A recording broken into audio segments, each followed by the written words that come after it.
পক্ষ থেকে তখন পরের দিন ছাত্রলীগ লেলিয়ে দেওয়ার হুমকি আমাদেরকে দেওয়া হয়। সেই সংকটাপন্ন মুহূর্তে আমরা যখন 15 জুলাই প্রোগ্রামটা ঘোষণা করি, আমরা একরকম আতঙ্কে ছিলাম যে আসলে উপস্থিতি কেমন হয় এবং ঢাকা বিশ্ববিদ্যালয়ের বাইরে থেকে আমাদের শিক্ষার্থীরা কেমন অংশগ্রহণ করে। কিন্তু আমি যখন রাজু ভাস্কর্যে 12টার দিকে যাই, গিয়ে আমি প্রথমে দেখতে পাই আপনাদেরকে, আপনারা ঢাকা মেডিকেল থেকে একটা মিটিং হয়ে গিয়ে আগে থেকেই রাজু ভাস্কর্যে অবস্থান করছিলেন এবং সেটা আমাদেরকে প্রেরণা জুগিয়েছে যে আমরা একা নই, আমাদের সাথে আশেপাশের শিক্ষা প্রতিষ্ঠানের যারা আছেন সবাই আছে।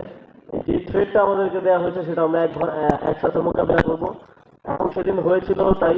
আপনারা দেখেছেন কিভাবে ঢাকা বিশ্ববিদ্যালয়ের হল কলেজে আমাদের উপরে হামলা করা হয়েছিল, আমাদের নারী শিক্ষার্থীদেরকে মারধর করা হয়েছিল।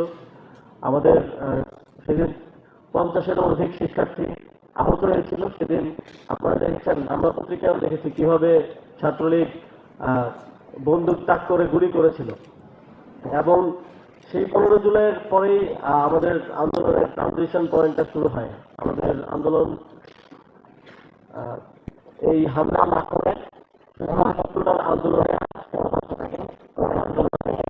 আমাদের যেই জনগণের যেই আকাঙ্ক্ষা, দীর্ঘদিনের অত্যাচার নিপীড়নের মধ্যে থেকে যে স্বাধীনতার আকাঙ্ক্ষা, সেই আকাঙ্ক্ষার পথে 15 জুলাই থেকে এই আন্দোলন চলা শুরু করে। ঢাকা মেডিকেল কলেজ সহ সারা দেশের মেডিকেল কলেজের শিক্ষার্থীরা যখন আন্দোলনের সময় বিভিন্ন জায়গায় আমরা একটা আহ্বান করেছিলাম যে যারা মেডিকেল কলেজের শিক্ষার্থীরা আছেন, ডাক্তাররা আছেন, আপনারা মেডিকেল ক্যাম্পের মাধ্যমে আহতদেরকে সহায়তা করুন এবং সেটাতে আপনারা স্বতঃস্ফূর্তভাবে বিভিন্ন ধরনের টিম তৈরি করে বিভিন্ন সংগঠনের মাধ্যমে প্রত্যেকটা যুদ্ধক্ষেত্রে উপস্থিত হয়েছেন এবং যথাসাধ্য চিকিৎসা দিয়েছেন।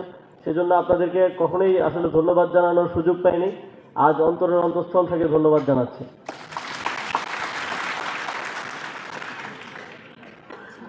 আমি তো একজন সম্মানিত শিক্ষকের কথা শুনছিলাম যে এখানেও চিকিৎসা দিতে গিয়েও কিভাবে ওনারা বাধার সম্মুখীন হয়েছেন।